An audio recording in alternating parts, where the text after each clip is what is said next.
All right, let's get political. I don't want to get political, right? And I'm not going to go over all the topics. I'm just going to talk about what was in my comments yesterday. What's happening with the industrial carbon pricing and what's happening with income taxes. I'm also going to clear up some stuff about the carbon border adjustment. But first, this hero. Patriotic Ontario pilot creates massive maple leaf in the sky to send message to the United States. That's right, Michael Jones flew his airplane in the shape of a maple leaf. That's the flight path. That's awesome. Sir, I salute you. All right, first up, I want to say this. What I say means nothing. You're going to vote with your gut. But I want to clear up some misconceptions about the industrial carbon pricing and what's going to happen with taxes. In my comments, it was said that Pierre Poilievre is going to get rid of industrial carbon pricing and reduce income taxes for the middle class. I have not found any evidence to support those allegations. Let's start off with industrial carbon pricing. I have heard all the hopefuls say they're going to get rid of the consumer carbon tax. And that is not industrial carbon pricing. Read through the article. If it says carbon tax, that's not industrial carbon pricing. I have not seen or read or heard anything from Pierre Poilievre saying that he's going to get rid of industrial carbon pricing. It's carbon tax, carbon tax, carbon tax. And please read through the article. I've had many people send me links to say, look, here's proof. And when you read the article, it just says carbon tax, consumer carbon tax.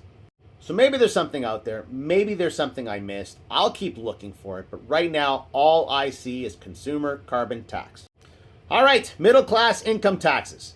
It's very important that it says middle class income taxes, not just income tax. Mark Carney has been very specific. He says the middle class needs to have their taxes cut, and that's 100% true. Why not the lower class? Because in many cases, the lower class doesn't pay tax. They don't make enough money to pay tax. So cutting their tax. What I have heard from Pierre Poilievre, and this is not a condemnation, I'm just saying this is what I have heard, okay, is a repeat of the policy declaration from 2023. This is the Conservative Party platform on taxes, tax relief. It's page 8. The party believes in broad-based tax relief. By the way, I've searched this document. It says nothing about middle class.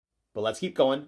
We encourage the government to continue the process of reducing business taxes. To continue.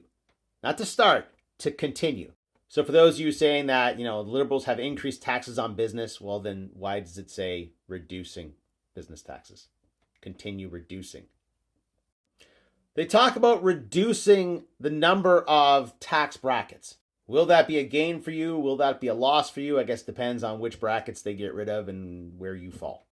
Now, I have heard the words payroll tax said over and over and over again, and that's not income tax. We believe that payroll taxes should not exceed the amount necessary to properly fund employment insurance, because unnecessarily high payroll taxes are a tax on job creation. Do you understand what that says? They're saying that your contribution to Canada Pension Plan and employment insurance, etc., they're saying that's a tax, like income tax. It's not. It's part of the social safety net. It's your pension. It's your unemployment insurance. That's not a tax cut for middle class. Personally, I get concerned at the idea of playing with what we contribute to Canada Pension and employment insurance. Your views may differ. All right, I've mentioned this in the past, that the industrial carbon pricing bites into profits. Many of you have countered that, saying, no, it gets passed on to the customers. No. So the oil and gas industry accounts for most of our greenhouse gas emissions. And oil and gas is priced on a commodities market. So the extra cost that comes with trying to reduce emissions, that can't be passed on to you, because these companies don't control the price. The commodities market controls the price. Some have said that it's a burden on manufacturing, which is part of the heavy industry sector. Heavy industry accounts for about 11% of our greenhouse gas emissions, and many of those companies are exempt. Many of you are concerned about the carbon border adjustment that's going to come into play. You shouldn't be. One of the reasons the Brexiters hate Mark Carney is because he was right. It was an old, I told you so. He believed the UK should remain in line with Europe. And yeah, they should have. He wants to introduce carbon border adjustments here, which would be just like Europe's, and the EU is considering exempting most companies from the carbon border levy. Why? Because the bulk of the greenhouse gas emissions are coming from 20% of the companies. So they're going to exempt 80% of the companies, which companies and industries will not be exempt. Well, oil and gas, which we make here, steel, which we make here, aluminum, which we make here, concrete, which we make here. So I'm going to repeat what I said yesterday. The carbon border adjustment is a nothing burger for us.